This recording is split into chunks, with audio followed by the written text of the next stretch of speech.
When it comes to special and inclusive education, this becomes a technical term. Ano, class?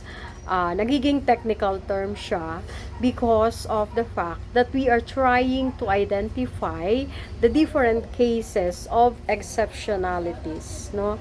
So when we talk about exceptionalities, it does not only mean uh, disabilities. This also refers to uh, this also refers to the different cases or the different uh, what's this? The giftedness or talented students, no? Kasi meron tayong mga extreme cases, no, na they are a genius like, or they are very talented, or they are intelligent, no? Sabi nga natin, 'di ba, merong mga fast learners, no? So those are gifted students. Pero meron din naman tayong tinatawag na slow learners, no? So that's different, okay? Uh, so, aside from identifiable prevalence, we also have the true prevalence, no? So, the true prevalence that we are talking about here assumes that there are a larger number of children and youth with special needs who are in a school or in the community who have not been identified as such and are not in the special education program of the Department of Education, no? So for example, class, in Pasay City there is a certain school for the deaf and blind, no? So meron tayong tinatawag diyan na mga true prevalence because there are large number of cases of this disabilities, no? Maaari din naman sa isang lugar, no, kagaya ng mga napi-feature, 'di ba, sa television, na merong magkakapatid who has the same cases, no? Meron silang pare-parehong disabilities, 'di ba? Pare-parehong yung mga buto ay nasisira, no? So magkakapatid 'yan. So ang sinasabi natin dito is they are not included, no, in the special education programs of the Department of Education, no? Pero they can be recommended, 'di ba, to be included in the special and inclusive education programs of the Department of Education, no? So yun, class, that's the thing, no? There are prevalence, there are identifiable prevalence, and there are also this what we call the true prevalence, no? So prevalence in 2010, no, noong medyo kino-consider na natin ng 2010 ang special and inclusive education, no? Meron na tayong mga programs about it. And we are trying to locate, no, or we are trying to reach out those learners who has these disabilities, no, or who are gifted, no, when it comes to studying, because we want to include them, no, in the normal school or in the regular school. Let's say for example, yung mga walang disabilities ay i-mixed with the learners with disabilities, no? So yun, class. Okay, next. Let's proceed to the next one. Ano ba nangyari? Ayaw pumasok. Okay, sorry. Now, let's try to consider this, no? So, we have now what we call the integration and mainstreaming program. Excuse me, class.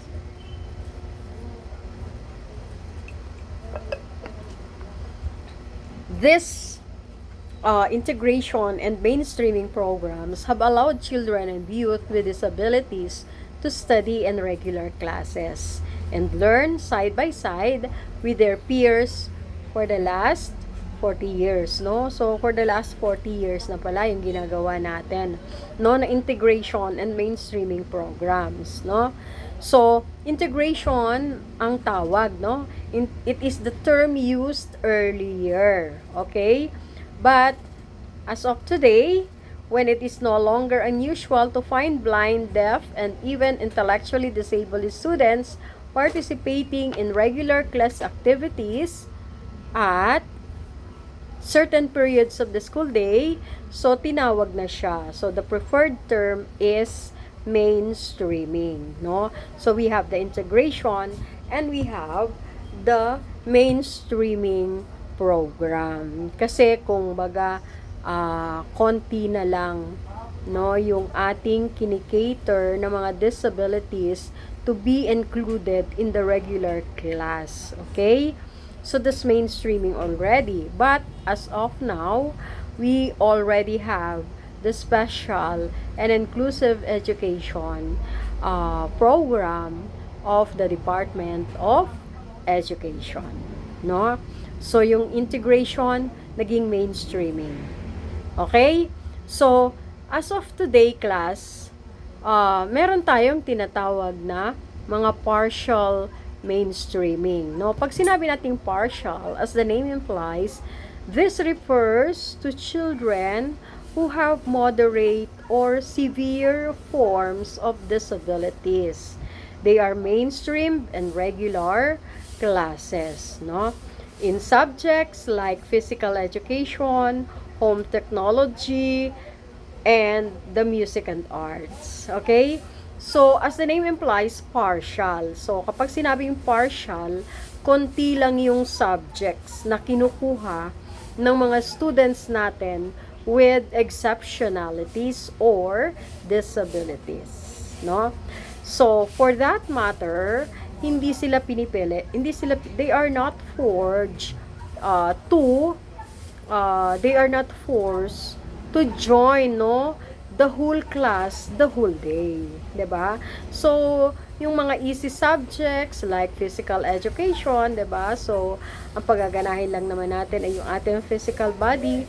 We also have the home technology wherein the skills, no, in taking care of the house is being learned, no?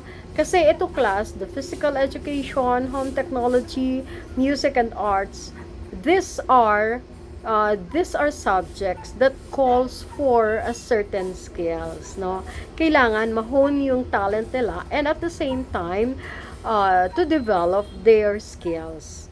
In other words, these subjects imbibe a lifelong learning skills, no?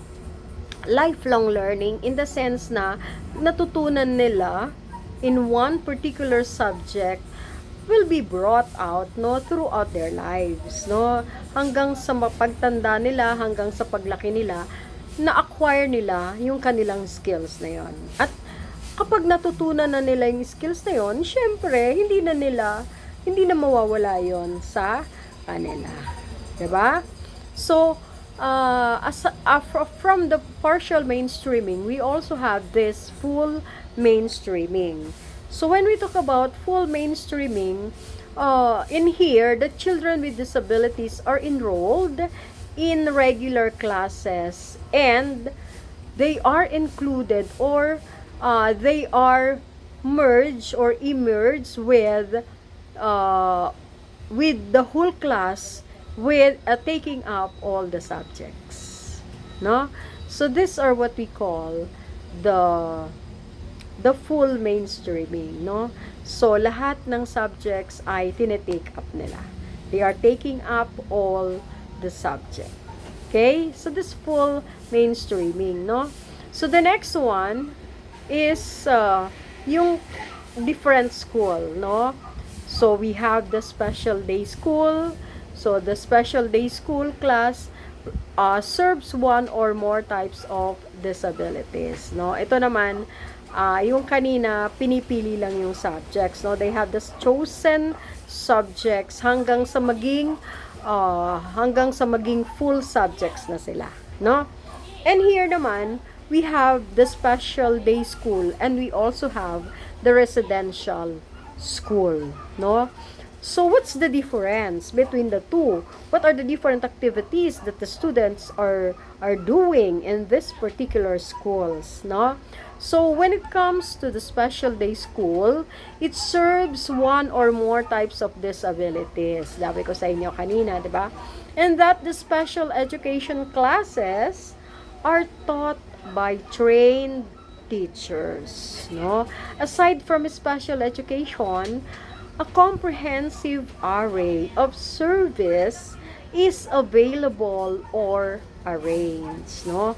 So meron silang uh, comprehensive, no? Komprehensibo na mga services na kanilang isinasagawa, such as medical, psychological, and social services, no? Dahil nga special day school, so there are special services, 'di ba? That are allotted to them, no? Meron silang medical, psychological. This is to monitor, no, their medical condition, and at the same time psychological, in order for them to realize, no, what is the condition of their mental health, 'di ba? Or their minds, no, what is in their minds, what is the classification of the learnings or of the different learning activities that they have to be done, no? That is the result, that is as per, no, as per, in accordance, or as per and in accordance with the result of their medical, psychological, and social testing, no, or the services that were offered to them, no? So nababantayan, 'di ba, yung kanilang condition, physical condition, and at the same time the state of their minds, 'di ba? Kasi syempre vulnerable ang ating mga disabled persons. They are vulnerable. They have these different ideas, they have these different opinions, no? Kaya naman inaalagaan silang mabuti. Okay? Another one is the residential school. Provides both special education and dormitory services. So, from the word residential, meron din sila, aside from they are doing the schooling, they also have the dormitory services. Ano ba yung mga dormitory services? Ito yung kanilang tinitirahan, or they are staying there, no, in the school for a certain period of time. Maaaring 2 days, maaaring maghapon, or natutulog sila doon, for example, no? Because residential school nga, as if they are residing there, 'di ba? Kasi residential, from the word residential. So they are offered the dormitory services for the students, no? So complementing the curricular programs are house parent services, diagnostic services, guidance and counseling, no, recreation and social activities, no? So for example, class, the students are being taught, no, the totality of their personality, no, the sum total of their personality are being considered, no, in this residential school. So they have these difficulties, they have these disabilities, but at the same time they are being taught of the different services, no, like for example the house parent services, wherein they are going to talk with some parent, for example, that are housed, no, in the dormitory. Okay, kinakausap sila tinatanong ang kanilang mga problems, tinatanong ang kanilang mga concerns, tinatanong ang kanilang mga likes, ang kanilang mga dislikes, something like that, 'di ba? So in order for these PWDs to be comfortable, 'di ba, with the school system, and in order for them to adapt to the environment, no, of the residential school, no. So another one, they are also being provided with diagnostic services, no, diagnostic test. What are their ano na ba yung alam nila, 'di ba? Or what are their learnings? Saan na ba silang phase of learning nandoon? Or saan dapat mag-start si teacher, no, ng kanyang pagtuturo? So that is the result of the diagnostic tests or diagnostic services, 'di ba? Another one is guidance and counseling. Syempre, sabi ko sa inyo, this persons with disabilities are vulnerable, no? So they need to have the support, 'di ba? The support of their peers, the support of guidance counselor, no? Wherein nagkakaroon ng guidance, what should be done kapag dumating ang ganitong problema, no?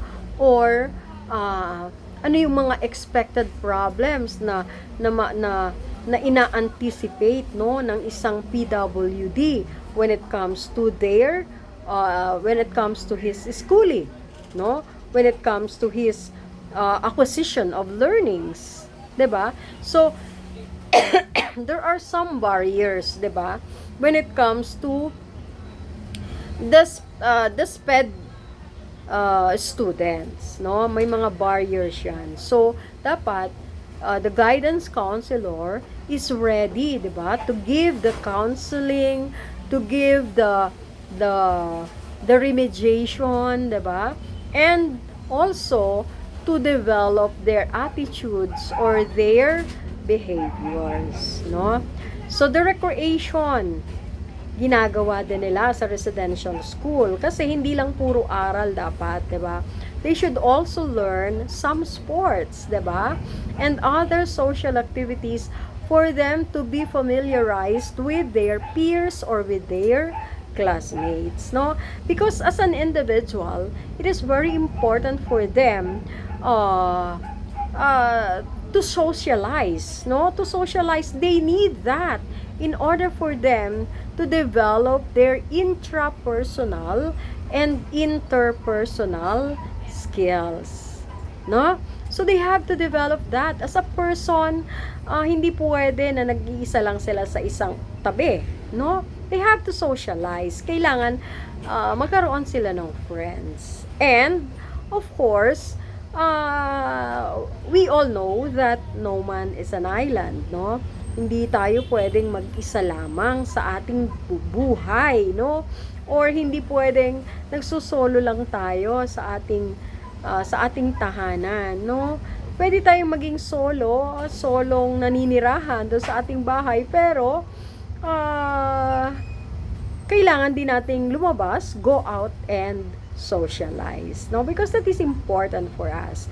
That will be for the development of our mental health and of course our psychosocial support, no? The psychosocial support kasi para ma-develop din, no, yung ating attitudes and our behavior, no, of trying to be friends with anybody else, no, anybody else outside our home, no. So that's the residential school. As a matter of fact, class, one example of that, or the examples for that, is the school for the deaf and the Philippine National School for the Blind, no? So na naka-locate yan or situated in Pasay City, 'di ba? Sa may Harrison Street, tama ba? Located ang Philippine School for the Deaf, no? So meron diyang school for the deaf and mute and for the blind, no? Meron din tayo dito yung LC Gatches Village. Parang ang tawag natin doon is Boys Town daw, no? So ito naman class, the LC Gatches Village School is for the children with intellectual disability, no? So it is situated in Alabang. Okay? So and the schools that are mentioned are examples of residential schools wherein the students are really living there, no? The students are staying in those schools, no? Because of the fact that the students really need some help, no? In order for them to develop the totality of their personality, no? And to hone their talents, the skills, and other learnings that these students should learn, diba? So they are trying to have that lifelong learnings, no? Hindi lang learnings for the mind, but learnings the whole the whole aspects of their body. And of course, in developing their personalities, 'di ba? They need that, no? Kailangan din nila na ma-develop ang kanilang personality, no? Kaya dapat we should uplift them, 'di ba? Give them the moral support that they need in order for them to develop their intrapersonal skills and interpersonal skills, no? Tandaan class, always remember that intra and interpersonal skills are two of the multiple intelligences enumerated by Howard Gardner, 'di ba? Kaya nga sabi natin, every individuals has their own talents. Kaya hindi natin pwedeng sabihin na wala silang alam sa kanilang buhay. No. All of us, no, has different talents. Maaaring isa lang yung talent natin, pero that is considered as intelligence. No, meron tayong verbal, meron tayong spatial, meron tayong kinetics, no, at meron tayong mathematical, 'di ba? So iba-iba yung talents natin. Kaya wag nating i-degrade ang certain individual kung sa isang aspect or in one activity they cannot contribute, no, for or contribute for their group mates activities, no? So do not blame them. No, it's not their fault, 'di ba? It is only because they are handicapped and cannot be able to participate. So hindi ibig sabihin nun wala na silang kaalam-alam, wala na silang talent. It is only that their talent doesn't fit in or is not applicable to the activity that you are doing. Okay? So next. May question ba?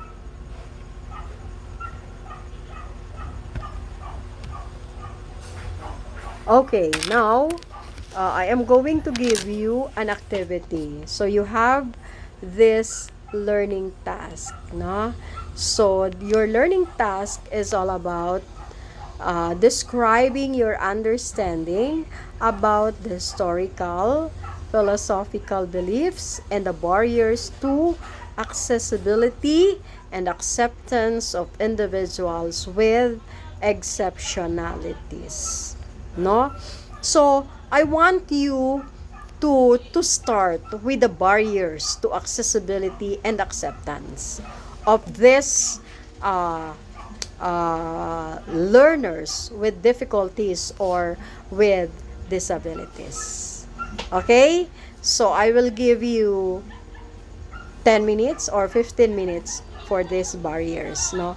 And then, pwede nyo nang isunod. Kung tapos na kayo sa barriers, you can start your doing your philosophical beliefs, na? Philosophical beliefs when it comes to the children or the learners with exceptionalities or disabilities. Okay? May question ba? So if there is none, I will pause for a break. I will pause for this one and to give way for you to concentrate on your task. Okay?